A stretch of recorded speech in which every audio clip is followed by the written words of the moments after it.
Hello and welcome to Take on Tech. This is the only show that keeps you updated on all matters technology. Today we are live on location here at Jomo Kenyatta University because we have an interesting innovation that will be coming up in not too long.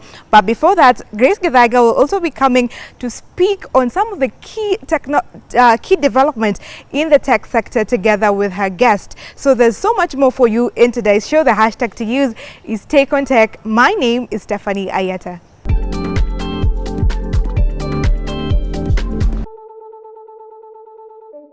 Today's question comes from one of our news stories where we are asking you whether you think adoption of e-bikes is a good option for our country, Kenya. Talk to us. The hashtag to use is Take on Tech at KBC Channel 1 or on our fan page at Take on Tech. In our tech news, the Central African Republic has elevated Bitcoin to the same level as its official currency. And internationally, there has been a surge in the sales of electronic bikes in Brazil, so much that the demand has exceeded the supply. This and much more in our tech news roundup. The Central African Republic is now the second country to adopt Bitcoin as a legal tender, following in the footsteps of El Salvador. The country has elevated the cryptocurrency to the same status as the CFA franc, the official currency. It comes 8 months after El Salvador became the first country in the world to embrace Bitcoin in this way. President Faustin had signed this radical measure into law, meaning cryptocurrencies can now be legally used for purchases. The Central African Republic is one of the world's poorest countries, and just 11% of the population have access to the internet. The president's chief of staff says the president supports this bill because it will improve the condition of the Central African citizens. The Central African Republic is one of 6 nations that use the Central African franc, a regional currency governed by the Bank of Central African State. 2 of the country's former prime ministers signed a letter of expressing concern about the adoption of Bitcoin without guidance from the Bank of Central African States, calling it a serious offense. Brazil records a 27.5% increase in e-bike sales over the past 12 months. Many Brazilians are now opting to abandon their cars in favor of electric personal vehicles or e-bikes. Thousands of Brazilians are turning to e-cycling. The demand is even causing inventory shortages. According to Brazil's Bicycle Association, sales of e-bikes across Brazil was 27.7% from last year. Market forecasts suggest e-bike sales could grow an additional 50% this year. With soaring fuel prices, e-bikes are becoming one of the most popular means of transportation in Brazil, especially in Rio de Janeiro, a city that has a cycling network of around 450 kilometers. Most of the bike lanes were built in the run-up for the 2016 Summer Olympics, anticipating a boom that started during the pandemic. That's when many people reconsidered their means of moving around.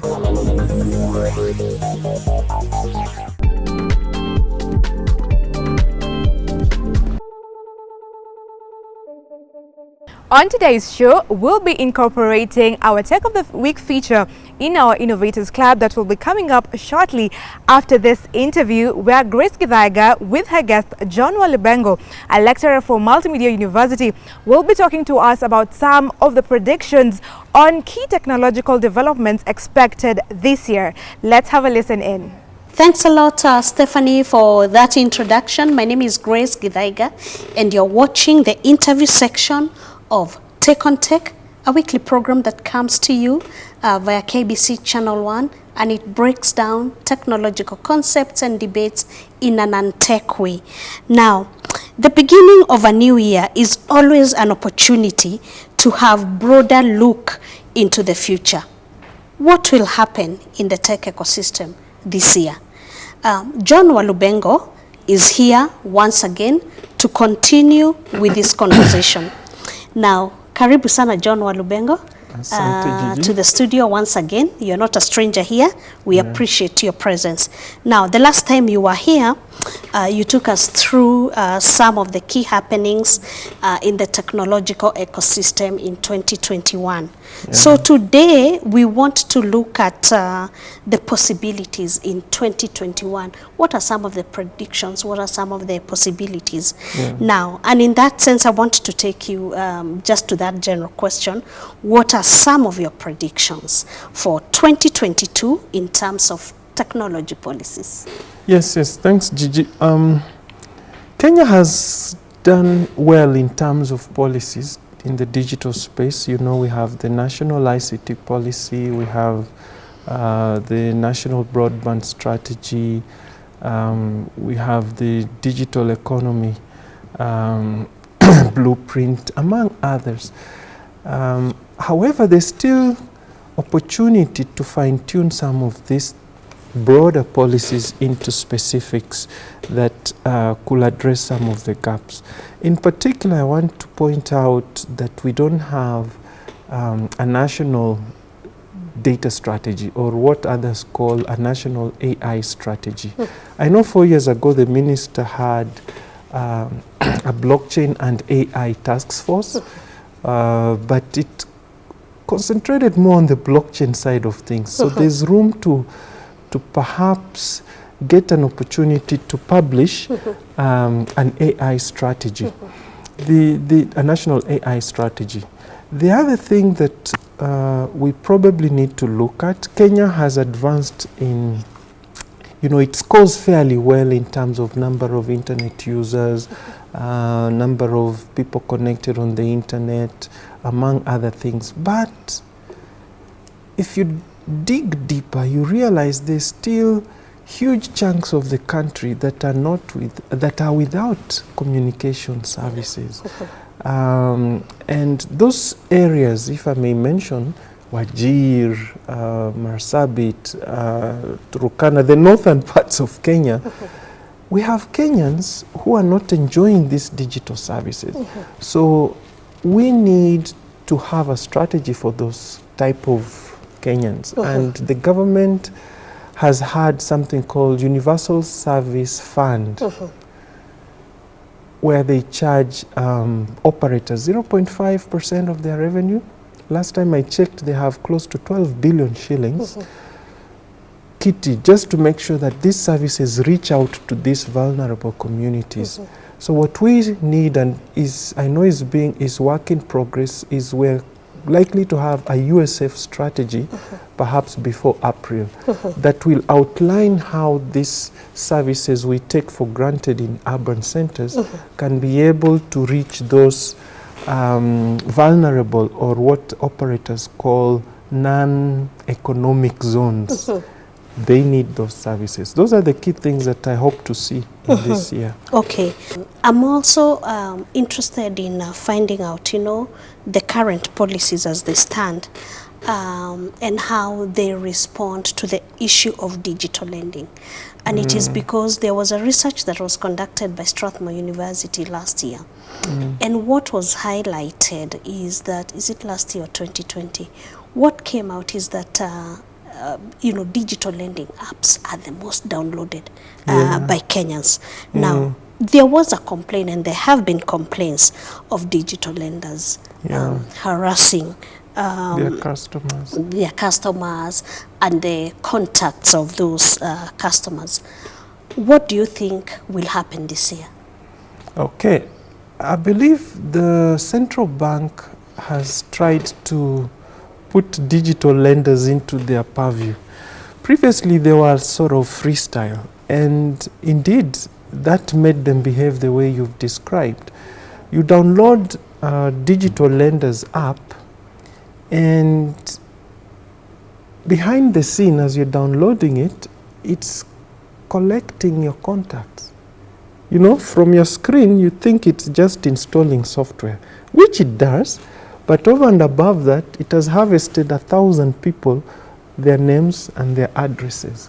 So the day you delay on paying them back, they have a software that starts sending messages to your contacts, even without your knowledge, saying, this Walu owes us 5,000 shillings. He put you as a guarantor. Call him to make sure he pays and whatnot. This is a violation of the Data Protection Act, not even the central bank regulations. This is my personal information. At the time I was downloading this app, you should have told me that I'm harvesting your address book. The fact that you didn't tell me is a violation. Then on top of that, you start bombarding my contacts with my own private issues. Fine, I owe you 5,000, I don't deny. But is that something to tell my neighbor? Okay. So those are the things that need to be contained. And I haven't looked at the new regulations, but I believe central bank has tried to put parameters within which these digital lenders can play in order to be fair to their customers and to themselves. All right. Now, Take on Tech, just hold your thoughts there. Take on Tech takes a short break. And today we are talking about, we have John Walubengo with us in the studio, and he's one of the key leading tech experts in this country. And he's just giving us some of the predictions in the tech ecosystem in 2022. Please continue following us on our social media handles, and that's at KBC Channel 1, #TakeOnTech.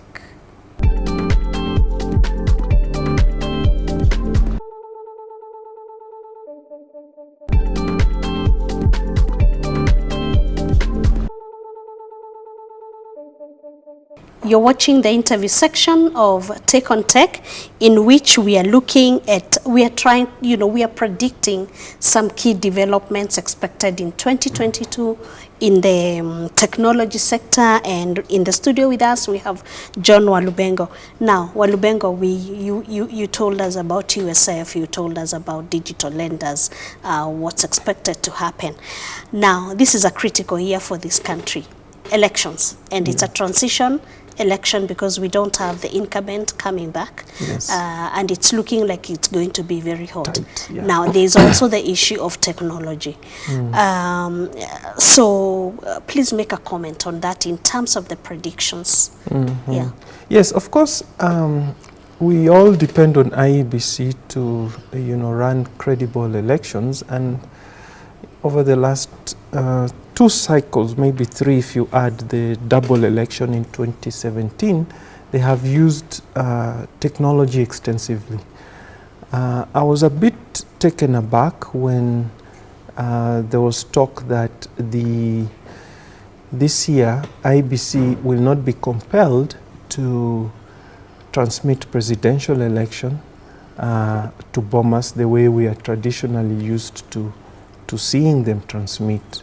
And IEBC tried or has submitted the explanation that actually presidential elections are final at the polling station, or is it the constituency level. Be that as it may, they are final there. What is suddenly so wrong that you find it not good to transmit the way you have always done? That to me is not a good direction for IEBC to take. Kenyans are used to receiving those transmissions in real time, and we should try as much as possible to maintain that. But beyond tradition, there's a reason why live transmission is sort of critical. If you don't allow the polling, the results to be transmitted randomly from all the, I think 2017 we had 45,000 polling stations, each of them transmitting randomly from their various locations. If you put a stop to that, then what you have effectively done is created an opaque system. Because if I'm at a polling station and I know I have an option to transmit or not to transmit, I'll probably just sit on the results, and therein lies the problem. The longer you don't transmit, the more likely you'll be tempted to play around with numbers, Because if I've not transmitted the numbers I got at midnight today, by 10 o'clock the following morning, I have not transmitted them. What am I doing with them? what stops me from thinking of what can I do in between before I transmit? The previous model was excellent. We all finish counting, there's no time delay, we all transmit. Transparently, everybody knows the results as it were. Of course, there's the argument that you can transmit wrong results and then we're taken to court, and the discussion of, was the results on the screens at Bombers the real results, or were the results in the form the correct ones? For me, that debate is neither here nor there, because I would rather transmit wrong results that I can later on verify than submit manual results that are wrong but have no verification mechanism. So I'd choose the lesser evil. Let's transmit real-time results. The few that are in error, we have the manual copy to cross-check. Yeah. Okay, thank you so much, Walubengo, for coming on to the interview. We've learned quite a bit, and we appreciate your perspectives. Thank you. The interview section comes to an end, and we have been looking at some of the likely developments in the tech ecosystem in 2022, and Walubengo has highlighted those. So please continue following us on our social media handles, and that's at KBC Channel 1. My name is Grace Githaiga. Keep watching.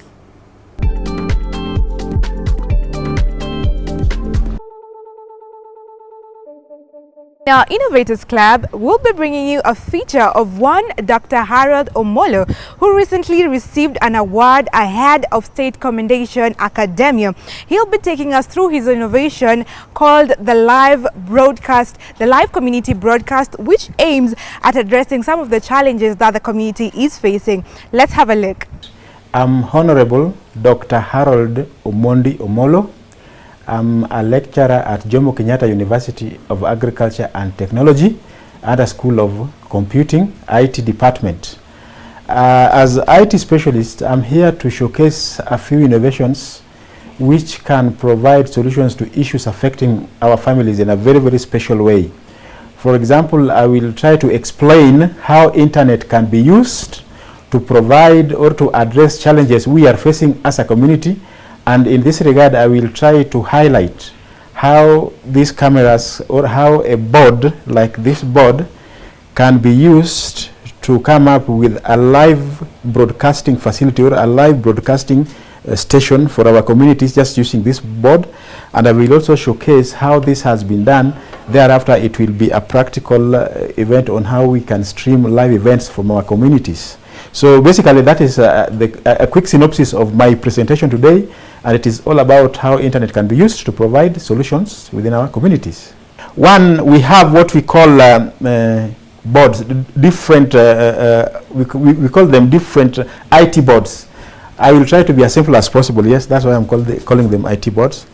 And we've been using several boards to come up with solutions on issues affecting our communities, even from the developed countries. Here with me, I have a board. This is one of my boards. This one is called Arduino board. This is an Arduino board, just one of the boards. We have several boards being used to address different issues. Then we also have another board inside this stuff. You can also see it here. This is also a configured Arduino board together with a Strawberry board, which has been used to create what we call port forwarding. Those who are doing networking knows what port forwarding is all about. So basically, with this concept, I have programmed this Arduino board, and so it has opened several ports of up to around 99% of the cameras we see around. Maybe you will ask, what am I talking about? If you look at any camera around us, it is not possible for you to cover an event and take it live online, or to facilitate a broadcasting application. It is always not very, very easy. But with this technology, I've realized that we can use cameras, we can use boards, and open ports of different cameras and use them to provide live broadcasting.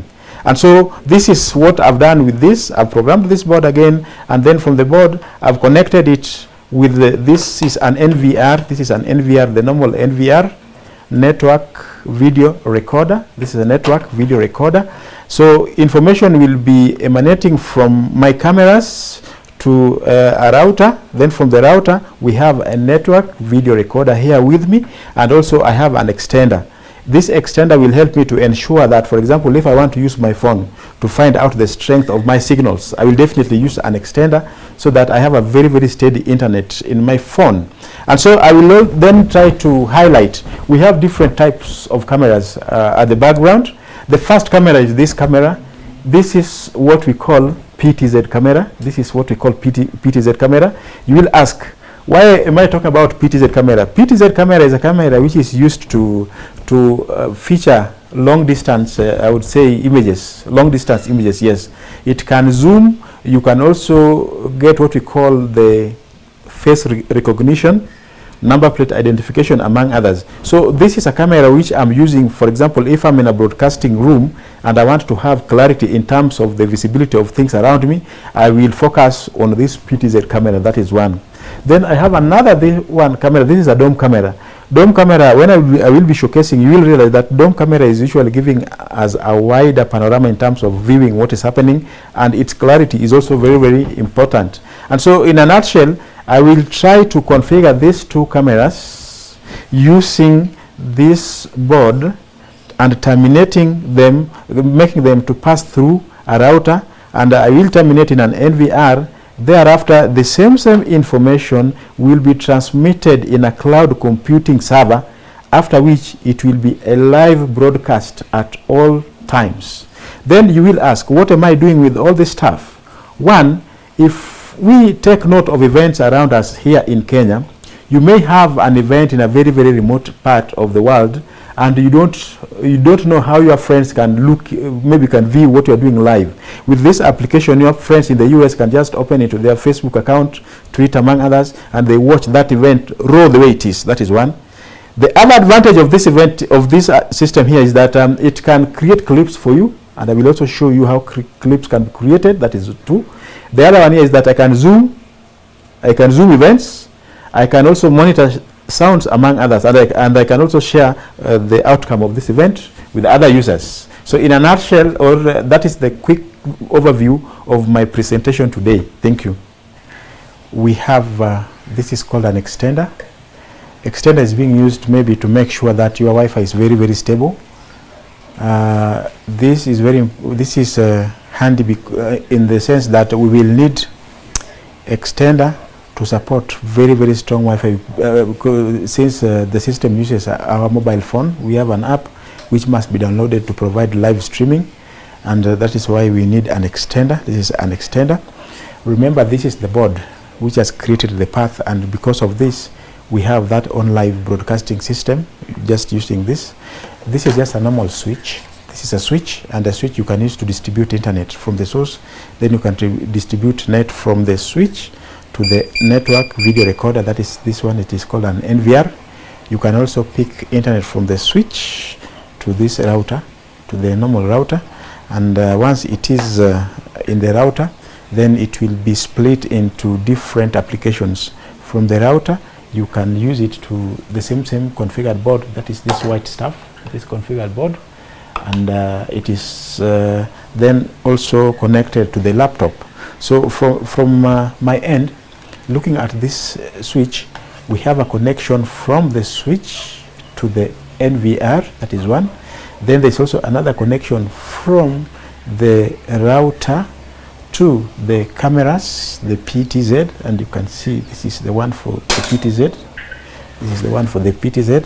There are two. I also have this other one. I have this other one for the dome camera. This is for the dome camera, and also we have options for audio recording. If in any case you want to use external audio recording, you can use these slots for external audio recording. But the beauty of this application here is that we have inbuilt audio, and you can see options for, you can see the component is already having inbuilt audio. That makes it to be very, very audible in terms of what is happening. It has sensors already. It can detect the amount of light which must be used when you are doing your coverage. Then we have another connection from the router to the router to the NVR, from the NVR to the configured Raspberry equipment, and then to the laptop.